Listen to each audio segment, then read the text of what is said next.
Kita harus memaksa diri kita untuk melakukan apa yang Tuhan inginkan dalam kehidupan kita, bukan sebaliknya. Begitu banyak orang pada saat ini datang kepada Tuhan justru berusaha supaya Tuhan melakukan keinginan setiap orang yang memiliki masalah tersebut. Dia memaksa Tuhan, bahkan menjadikan nama Tuhan Yesus Kristus seperti sebuah, bahasanya seperti kata-kata mujarab.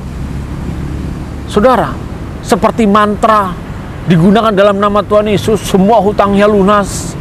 Dia tidak mau bekerja keras, tidak mau repot. Perlu kita ingat ketika kita menghadapi kesesakan, memang kita harus datang mencari Tuhan. Jangan sampai kita salah. Tapi ketika kita datang mencari Tuhan, meminta pertolongan Tuhan, jangan memaksa Tuhan untuk melakukan keinginan kita. Tapi kita harus memaksa diri kita mencari apa yang menjadi keinginan Tuhan yang harus kita lakukan, saudara.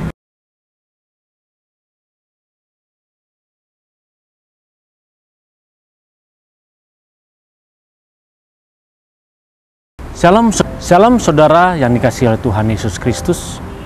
Dimanapun saudara berada saat ini, salam transformasi.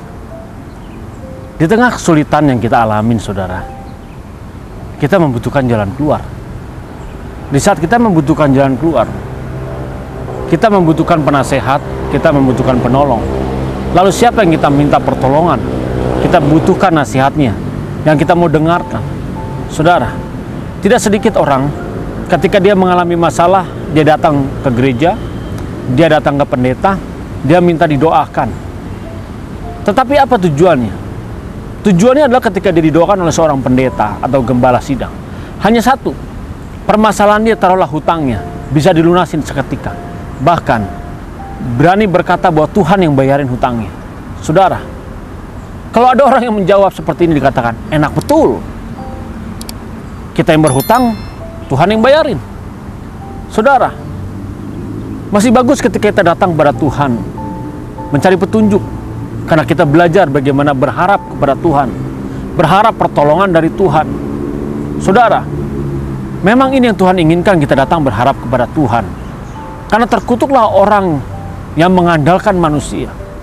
Saudara yang dikasihi oleh Tuhan Yesus Kristus, tetapi kita tidak boleh salah dalam memaknainya. Ketika kita datang kepada pendeta, kita minta didoakan, mungkin kita altar call, didoakan, dikonseling, lalu kita berharap Tuhan yang akan membereskan atau bahkan membayarkan hutang kita. Saudara, kita yang berbuat, kita yang harus bertanggung jawab. Kalau kita belajar dari firman Tuhan yang terambil dari 2 Raja-Raja 4 ayat 1, di mana kisah seorang, salah satu istri dari para nabi yang sudah meninggal, seorang janda, dia datang kepada Nabi Elisa, di mana tertulis salah seorang dari istri-istri para nabi mengadukan halnya kepada Elisa sambil berseru, "Hambamu suamiku sudah mati, dan engkau ini tahu bahwa hambamu itu takut akan Tuhan. Tetapi sekarang penagih hutang sudah datang untuk mengambil kedua anakku menjadi budaknya." Saudara yang dikasihi Tuhan Yesus Kristus, kalau ketika kita membaca dalam terjemahan lain, dalam King James, dikatakan, "Now there cried a certain woman of the wives of the sons of the prophets unto Elisa." Saudara yang dikasihi oleh Tuhan Yesus Kristus, dikatakan di sini bahwa wanita tersebut datang ke Elisa, dia menangis menjerit meminta pertolongan. Ini menggambarkan bahwa janda tersebut mengalami suatu kesesakan, suatu kesulitan yang luar biasa. Dia tidak sanggup lagi menolong. Bahkan ketika kita membaca dari ayat ini seterusnya, dia mengatakan bahwa anaknya mau diambil oleh penagih hutang. Saudara, ketika kita membaca firman Tuhan ini dikatakan dia menangis, berarti dia memiliki pengharapan dan dia memohon pertolongan kepada Nabi Elisa pada saat itu. Di mana pada zaman itu seorang nabi dianggap sebagai wakil dari Tuhan, wakil dari setiap manusia, perantaraan antara manusia dengan Tuhan. Seorang janda ini datang, dia berharap pertolongan kepada Nabi Elisa. Dia berharap mungkin pada saat itu, ketika dia berharap pada Nabi Elisa, berharap bahwa Nabi Elisa bisa membayarkan seluruh hutangnya. Dan dia berharap seluruh permasalahannya selesai. Dan permasalahan yang dihadapin ini tidak main-main. Kenapa bisa dikatakan tersebut? Karena pada zaman itu, di mana adat Yahudi pada saat itu, kalau seorang penagih hutang, dia berhak untuk mengambil harta yang ada di rumah, televisi, atau mungkin pada saat itu belum ada televisi, apapun harta yang ada. Segala macam harta yang ada dalam rumah pada saat itu akan diambil. Tetapi ketika sudah tidak punya harta lagi, maka yang menjadi jaminannya adalah anak-anaknya. Dikatakan di sini dia dijadikan seperti budak, tetapi lebih dalam lagi maknanya dikatakan sebagai bondman, penjamin hutang. Kalau kita kenal saat ini sebagai surat hutang atau obligasi. Saudara, ini menggambarkan suatu suasana, situasi bahwa wanita ini mengalami kesulitan yang amat sangat berat. Sampai seanaknya saja keturunan dari Nabi ini mau diambil dan dijadikan budak sebagai jaminan hutang-hutangnya sebelum dia bisa melunasinya dan membayarnya. Saudara, suasana seperti ini pun sering terjadi dalam dunia masa kini, dan banyak anak Tuhan yang mengalami. Ketika janda ini datang kepada Nabi Elisa, dia berharap pertolongan, selesai semua masalahnya. Dia berharap ya, mungkin hutangnya bisa dibantu dilunaskan, dia terbebas dari masalah. Tetapi apa yang terjadi, saudara? Melihat situasi seperti ini, janda ini sudah datang ke tempat yang benar. Dia berharap pertolongan dari Tuhan. Dia berharap mendapat petunjuk dari Tuhan. Dan dia pun berharap mujizat terjadi. Tetapi mujizat yang diharapkan pada saat itu adalah seluruh hutangnya langsung lunas. Saudara, tidak sedikit pada saat masa kini, banyak orang datang ke pendeta. Dia membawa permasalahan, pergumulan dalam hidupnya, minta didoakan, mungkin maju pada saat altar call. Dia berharap ketika dia pulang, habis didoakan, seluruh hutangnya lunas.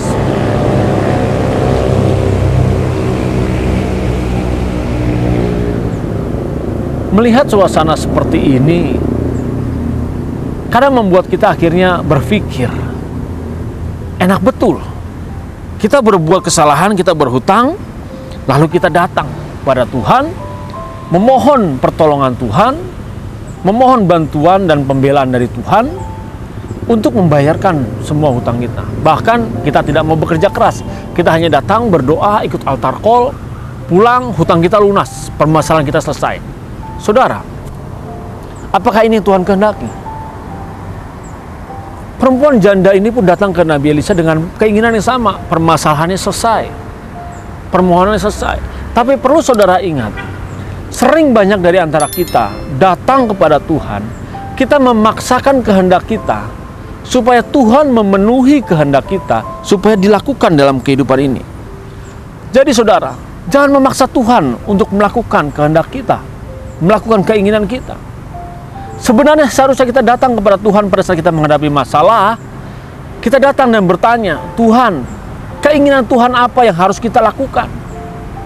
Kita harus memaksa diri kita untuk melakukan apa yang Tuhan inginkan dalam kehidupan kita, bukan sebaliknya.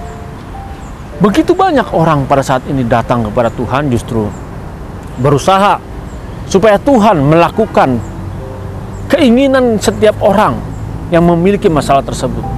Dia memaksa Tuhan, bahkan menjadikan nama Tuhan Yesus Kristus seperti sebuah, bahasanya seperti kata-kata mujarab. Saudara, seperti mantra digunakan dalam nama Tuhan Yesus, semua hutangnya lunas. Dia tidak mau bekerja keras, tidak mau repot. Perlu kita ingat ketika kita menghadapi kesesakan, memang kita harus datang mencari Tuhan. Jangan sampai kita salah. Tapi ketika kita datang mencari Tuhan, meminta pertolongan Tuhan, jangan memaksa Tuhan untuk melakukan keinginan kita. Tapi kita harus memaksa diri kita mencari apa yang menjadi keinginan Tuhan yang harus kita lakukan, saudara. Di tengah suasana yang menghimpit hidup kita. Seperti janda ini datang kepada Nabi Elisa. Nabi Elisa, dia berharap Nabi Elisa memenuhi segala keinginan dia, membantu menyelesaikan semua permasalahan hutangnya, membantu membereskan segala hutang-hutangnya. Tetapi yang Nabi Elisa lakukan, justru dia punya keinginan, dia punya tujuan supaya dilakukan dan dikerjakan oleh perempuan janda ini. Saudara, inilah petunjuk dari Tuhan, inilah pembelaan dari Tuhan. Jadi kita harus bisa melihat apa yang mau Tuhan lakukan dalam kehidupan kita. Ketika wanita datang menangis, dikatakan juga dia mengklaim, dia berani berkata bahwa hambamu, suamiku, dia orang yang takut akan Tuhan. Berarti bukan dia yang takut akan Tuhan dong, tapi suaminya. Saudara, mari kita semua harus takut akan Tuhan. Ketika kita takut akan Tuhan, kita belajar mencari kehendak Tuhan dalam kehidupan ini. Ketika wanita datang menangis, dia mengklaim kepada Tuhan. Karena dia mengklaim bahwa suaminya ini sebagai seorang yang takut akan Tuhan. Memang betul, suaminya ini nabi itu, pada saat itu dia takut akan Tuhan. Dia melakukan kebenaran. Dia tidak berani tunduk dengan kerajaan-kerajaan pada saat itu yang hanya menyukakan dan menyenangkan dirinya sendiri. Saudara, kita harus belajar bagaimana mencari kehendak Tuhan dalam kehidupan ini. Kita harus belajar bagaimana memenuhi dan melaksanakan keinginan Tuhan. Bahkan kita harus memaksa hidup kita untuk melaksanakan keinginan Tuhan dalam kehidupan ini. Tuhan Yesus Kristus memberkati saudara. Salam transformasi.